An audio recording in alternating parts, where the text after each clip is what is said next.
In the early 1970s, a quiet, reserved man named Donald checked into a psychiatric hospital in Michigan. He complained of depression, memory loss, and strange blackouts that he couldn't explain.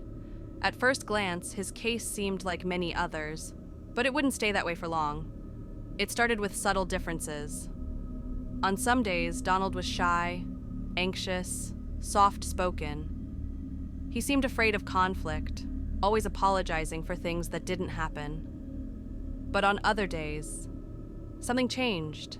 He became outgoing, flirtatious, even reckless.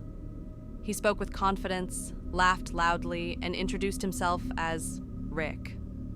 Rick didn't seem to know who Donald was, and Donald had no memory of Rick's actions. Doctors were skeptical. They assumed Donald was either faking or experiencing severe mood swings.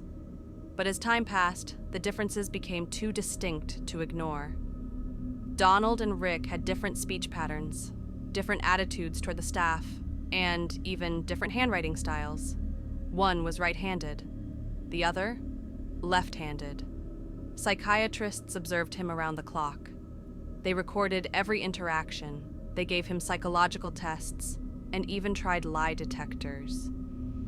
But the results always came back the same. It was as if two completely separate people inhabited one body. Eventually, they diagnosed Donald with what is now known as dissociative identity disorder, DID, once called multiple personality disorder. At the time, it was a highly controversial diagnosis. Many didn't believe it was real, but Donald's case couldn't be easily dismissed. Then something even more bizarre happened. Over time, a third personality began to emerge. Unlike Donald or Rick, this identity was quiet, detached. It called itself the Watcher. It rarely spoke, but when it did, it described watching Donald and Rick from a distance, like someone trapped behind a glass wall, unable to interfere. This revelation shook the medical team.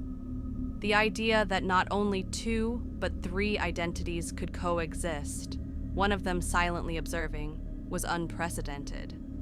Therapy helped manage the chaos, but it never truly integrated the three personalities. Donald, Rick, and the Watcher continued to surface independently. They shared one body, one past, and one future, but each lived in his own psychological world.